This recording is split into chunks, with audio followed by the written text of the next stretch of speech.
Today we're going to talk about Form I-9, the federal form that employers use to verify the identity and employment eligibility of nearly all employees. As a general rule, U.S. employers are required to complete and retain a Form I-9 for each employee hired to work in the United States, citizen or not. It sounds simple, but there are a lot of questions surrounding I-9s, and as an employer, you need to know the right answers. Welcome to HR Over Coffee, a series from the experts at HR 360, where you'll learn how to effectively hire, manage, and terminate employees.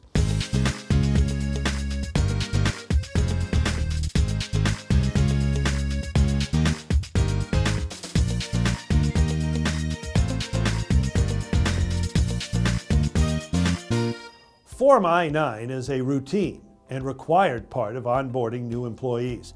The form is composed of three main sections: employee information and verification of identity and eligibility to work, employer review and verification of documents, and a third section that is used when re-verification or updates are necessary. Let's jump right in and take a look at some of the most common questions employers have regarding I-9 forms. Do I need to complete I-9 forms for independent contractors?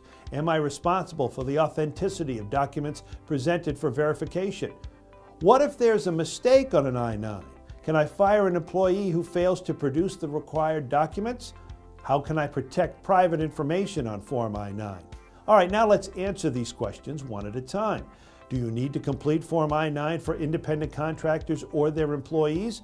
The answer to this is no. You don't need to complete Form I-9 for independent contractors, and any contractor you engage is responsible for completing the I-9 for its own employees. However, you may not use a contract to obtain the labor or services of an employee knowing that the individual is not legally authorized to work.